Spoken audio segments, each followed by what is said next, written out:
Jadi ditanyakan, itu kalau ulil amri minkum itu siapa? Kalau bunyinya dimulai dengan ya ayyuhalladzina amanu. Yang punya mushaf silakan buka kalau mau ngecek ya.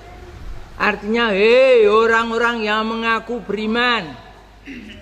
Kalau yang tidak beriman, ora disebut ini. Ini bicara dengan orang-orang yang beriman saja. Gitu toh? Atiullah wa atiur rasul wa ulil amri minkum. Wa di sini wawu atof. Kalau sana atiullah wa atiur rasula wa ulil amri tanpa atiun.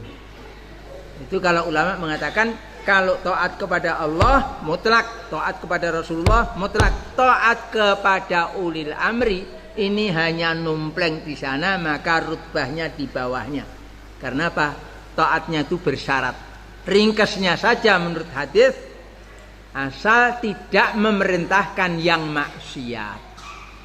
Kembali, jadi siapa ulil amri itu? Itu ulil amri itu kata jamak, orang-orang yang mempunyai atau yang memegang. Al-amr itu urusan. Minkum dari kalangan kamu sekalian. Kamu sekalian siapa itu? Bangsa Indonesia? Bukan. Itu khitabnya, arah pembicaraannya ditujukan kepada alladzina amanu. Orang-orang yang beriman saja. Jadi kalau ulil amri minkum ya ulil amri minal ladzina amanu. Dari kitab-kitab tafsir riwayat tentang siapa ulil amri itu, sudah kurang tadi. Ulil amri minkum, orang-orang yang memegang urusan di antara kamu sekalian, namanya minkum itu ya diambil dari kalangan orang-orang yang beriman, dipilih oleh orang-orang yang beriman, dan untuk kepentingan orang-orang yang beriman, tidak untuk kepentingan di luarnya. Sedangkan pemerintah Indonesia ini yang milih kan bukan orang-orang yang beriman saja. Yang dipilih dari kalangan bukan dari kalangan orang yang beriman saja. Untuk kepentingannya untuk kepentingan bangsa Indonesia yang tenan loh ya. Kecuali yang para koruptor tadi menjual aset-aset negara ke luar negeri, apa itu? Untuk kepentingan luar negeri itu. Nah, itu macam itu. Jadi bukan itu, tapi ulil amri minkum minal ladzina amanu. Kalau dari ulama silakan baca yang punya kitab-kitab tafsir. Cuma ada dua pengertian ulil amri minkum itu. Satunya dari Ibnu Abbas, satunya dari Abdullah bin Mas'ud. Apa itu? Satunya mengatakan itu adalah ulama, pewaris Nabi dan Rasul, yang lainnya mengatakan itu adalah umara. Yang dinamakan umara itu adalah amir-amir yang mendirikan aturan Islam, syariat Islam.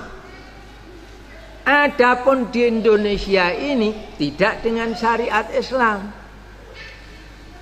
Jadi bukan itu. Jadi kalau begitu ini mau berontak, loh iki jenenge omongin geladra. Begitu namanya akali ora gitu. Ini ketaatan kepada ulil amri itu kekuatan yang dibebankan oleh Allah Ta'ala. Adapun ketaatan kepada pemerintah ini karena masalah praktis saja sebenarnya. Tidak mau. Kurang KTP. Mau haji tidak bisa sama. Gawe paspor dewe. Ya ora payu. Ya kan begitu, naik kapal terbang tidak bisa. Naik kapal ditolak. Wong langi, wong gawe perahu debok nanti kau Bengawan Solo metu ngono terus giring. Tekan Mekah rupanya sampai Saudi Arabia mlebu ya ora oleh. Itu kan masalah begitu tuh. Tapi sholatnya kan tidak mengikuti pemerintah, seperti tadi tidak mengikuti Pancasila.